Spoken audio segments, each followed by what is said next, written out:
Well, I was finishing up the day family here, and a lot of times I'll just open up Find a Grave and check some of the graves around where I'm working, see who has to be entered yet, and came across a requested photo in Find a Grave.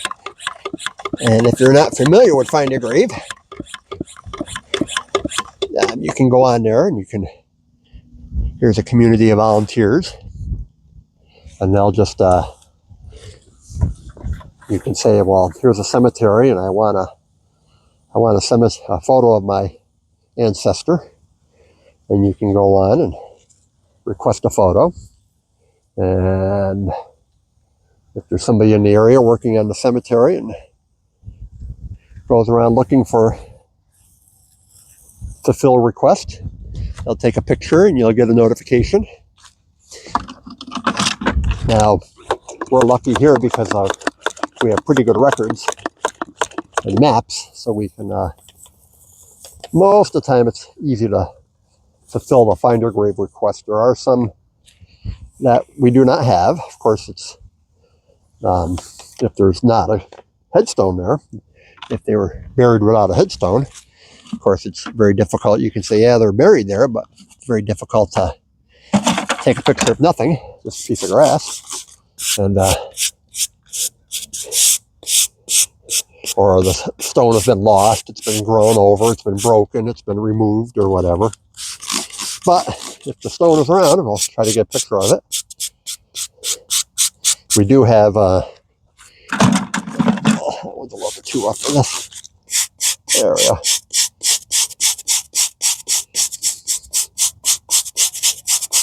We do have some open Find a Grave requests for Mount Pleasant here that go back decades because the stone just isn't there. You can find the family group, but finding the stone is gone or buried, or they settle in, they get knocked over, they get growed over, and so you have to either probe for them, and luckily, if you're lucky, you find them, or not. But Find a Grave is a nice way for people who want to be involved, who want to help out, but don't want to be doing cleanups or whatever. You can just pick a cemetery and go around and start taking pictures or start looking for specific people. Of course, the goal would be to get every cemetery fully photographed, but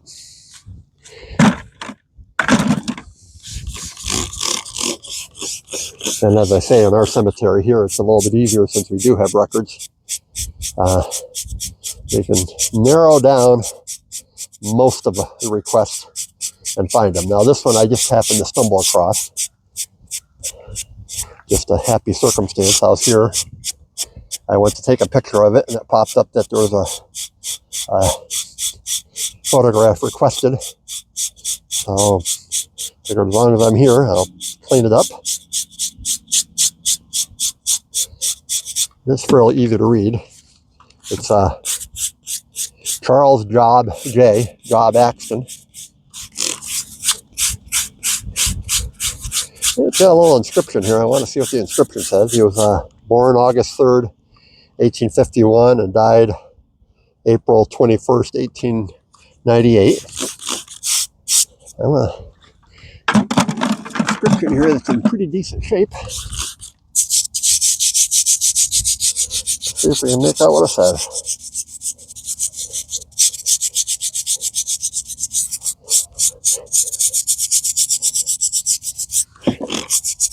Now, this is marble. It's a gray marble, I think. In pretty good shape overall for the age, being over 100 years old.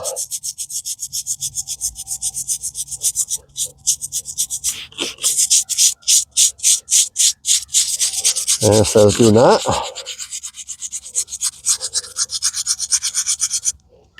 weep for me.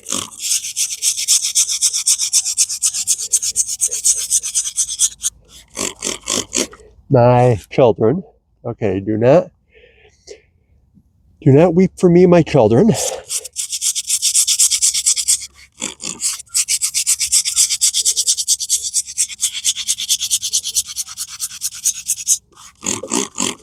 I am not, oh boy, I'm trying to say.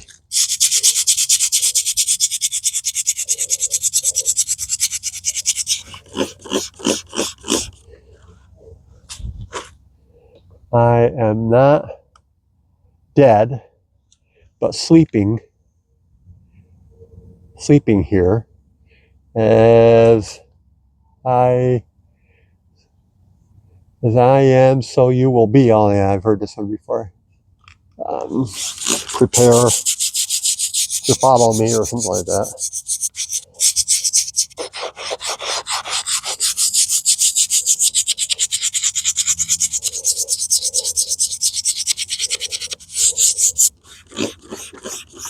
Yep. Yeah, prepare for death and follow me. Yeah. So do not weep for me, my children. I am not dead, but lying here, or sleeping here, SL, sleeping here, as I am now, you will be. Prepare for death and follow me. All right. Cheery. Cheery, cheery.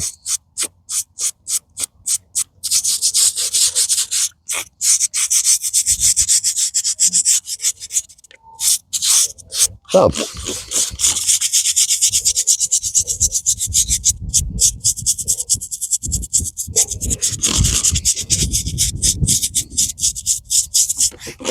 getting back to the Find a Grave, it is a free site. It is owned by the people who own Ancestry, but it is free. So you can go on there and use it. You don't have to have an Ancestry account. They say don't take everything for granted. You want to do your own research. You use it for clues. Use it to verify that somebody's buried there. If somebody's got a family tree, and some people do put family trees on there. Do a lot of research and use that for their family tree or all their connections. But what you don't want to do is trust it. You want to verify.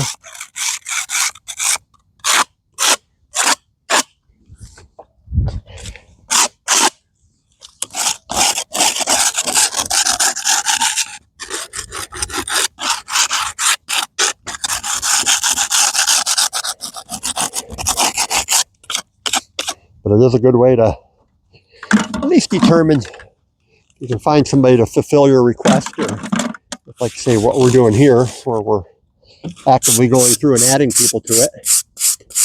It's a nice resource to have, part of the genealogical toolbox. You can make an account if you want to. I know like Conquest and Troop have a ton of requests for lookups, photographs. So if you're so inclined, you can go out there and start taking pictures or wandering around with a list of names, or any cemetery for that matter, and start fulfilling requests. And as you're doing that, you're starting the database for the cemetery. Some of the cemeteries are no longer in use, or it's just a nice way to wander around the cemetery and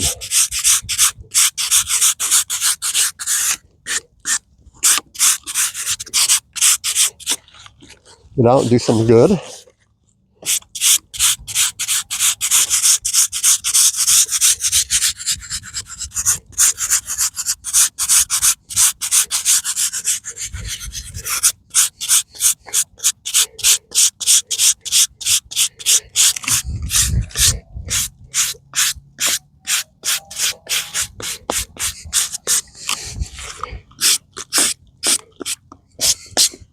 All right, let's see what we got.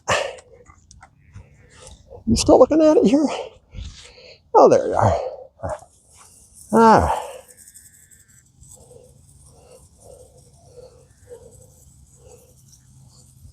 And I don't see any other Axtons in this area. It's interesting. Look at that. Dirt wash off. You can see the name down here, Axton, inscribed on it. Give that one more scrubbing.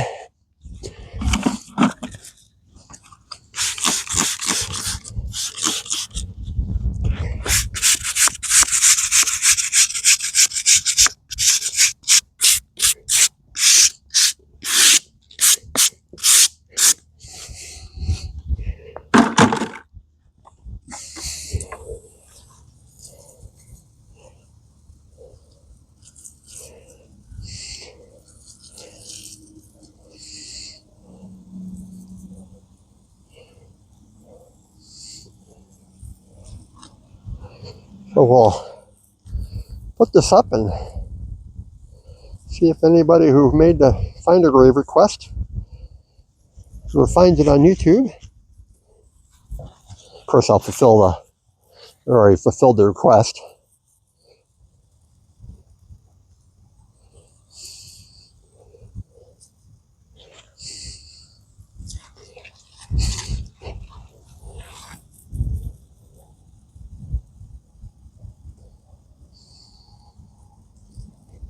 All right. Very nice.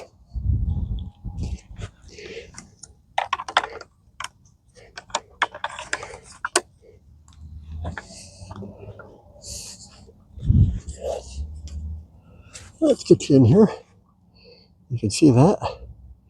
If you can read there is a little bit more in the inscription there I could scrub out, and I will do that after I shut you off. But anyway, that's Charles Job Axton, 1851 to 1898. A Find a Grave request. Bye-bye.